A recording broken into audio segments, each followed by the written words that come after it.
नमस्कार, मैं हूं अर्चना कुमारी और आप देख रहे हैं 4 AM टुडे टीवी। देश दुनिया की सबसे बड़ी और सटीक खबरें हम ला रहे हैं सबसे पहले आपके लिए।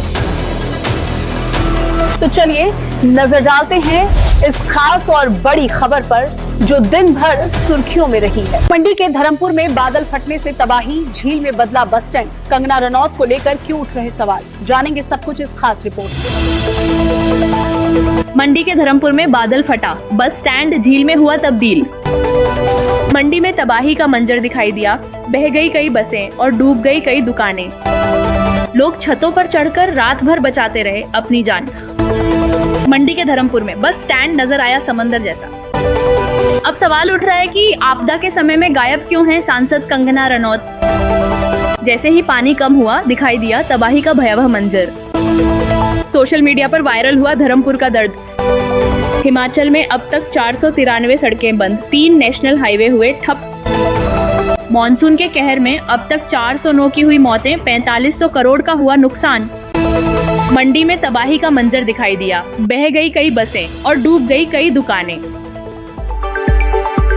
हिमाचल प्रदेश के मंडी जिले में बीती रात आसमान से बरसी आफत ने लोगों को हिलाकर रख दिया। धर्मपुर में अचानक बादल फटने से बस स्टैंड पूरा पानी में डूब गया। देखते ही देखते खड़ी बसें व कई वाहन तेज बहाव में बह गए।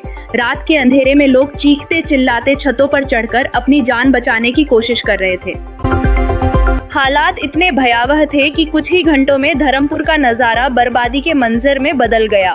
कुछ ही मिनटों की बारिश ने धर्मपुर बस स्टैंड को झील में बदल दिया। मंडी संसदीय क्षेत्र में आपदा के बीच सांसद कंगना रनौत की सक्रियता को लेकर सवाल उठ रहे हैं। बॉलीवुड एक्ट्रेस और मंडी सांसद कंगना अब तक वह सिर्फ एक बार ही प्रभावित क्षेत्र में पहुंची है। बीते कुछ वक्त से हिमाचल में मची तबाही के बीच वो अपने संसदीय क्षेत्र के लोगों से सीधे हालात की जानकारी नहीं ले पाई है। आपदा की गंभीर स्थिति में सांसद की कम मौजूदगी से पीड़ितों में नाराजगी बढ़ रही है। वहीं दूसरी ओर केंद्र सरकार के मंत्री लगातार दौरे कर रहे हैं और राहत कार्यों की निगरानी में जुटे हैं। इससे भाजपा कार्यकर्ताओं और पदाधिकारियों के बीच भी असंतोष की स्थिति बनी हुई है। सोमवार सुबह जब पानी कम हुआ तो चारों तरफ बर्बादी ही बर्बादी नजर आई। बसें मलबे में पलटी पड़ी थीं, दुकानों के शटर टूट गए थे और सड़कें कीचड़ में तब्दील हो चुकी थीं। स्थानीय लोगों का कहना है कि उन्होंने ऐसा भयानक मंजर पहले कभी नहीं देखा।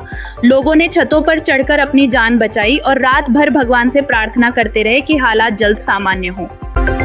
सोशल मीडिया पर दर्द बयां धर्मपुर और आसपास के इलाकों के लोगों ने इस हादसे की तस्वीरें और वीडियो सोशल मीडिया पर साझा किए। इनमें साफ देखा जा सकता है कि कैसे पानी ने बस अड्डे और दुकानों को अपने चपेट में ले लिया। कई लोग प्रशासन से तुरंत मदद की गुहार लगा रहे हैं। धर्मपुर ही नहीं बल्कि शिमला, कुल्लू, पालमपुर और कांगड़ा जैसे जिलों में भी भारी बारिश ने लोगों का जीवन अस्त व्यस्त कर दिया है। भूस्खलन की वजह से जगह जगह सड़कें बंद हो गई हैं। 493 सड़कें फिलहाल यातायात के लिए बंद हैं, जिनमें 3 बड़े राष्ट्रीय राजमार्ग भी शामिल हैं। कई इलाकों में बिजली गुल हो गई और 163 जलापूर्ति योजनाएं ठप पड़ी हैं। बारिश के आंकड़े बताते हैं भयावह स्थिति। मौसम विभाग के अनुसार पिछले 24 घंटे में जोगिंदरनगर में 56 मिमी, पालमपुर में 48 मिमी और कांगड़ा में 34.2 मिमी बारिश दर्ज की गई। मंडी और आसपास के कई स्थानों पर गरज के साथ तेज बौछारें पड़ी। लगातार बारिश की वजह से सोनखड़, व्यास नदी और स्थानीय नाले उफान पर हैं। अब तक 400 से ज्यादा मौतें। मॉनसून की शुरुआत 20 जून से अब तक बारिश और भूस्खलन से जुड़ी घटनाओं में 409 लोग अपनी जान गंवा चुके हैं। 41 लोग अभी भी लापता बताए जा रहे हैं। इनमें से 180 लोगों की मौत सड़क हादसों में हुई है। आपदा से अब तक हिमाचल प्रदेश को लगभग 4500 करोड़ रुपए का नुकसान हुआ है।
खबर में इतना ही, लेकिन देश दुनिया की हर बड़ी अपडेट के लिए बने रहिए 4 AM टुडे टीवी के साथ। धन्यवाद।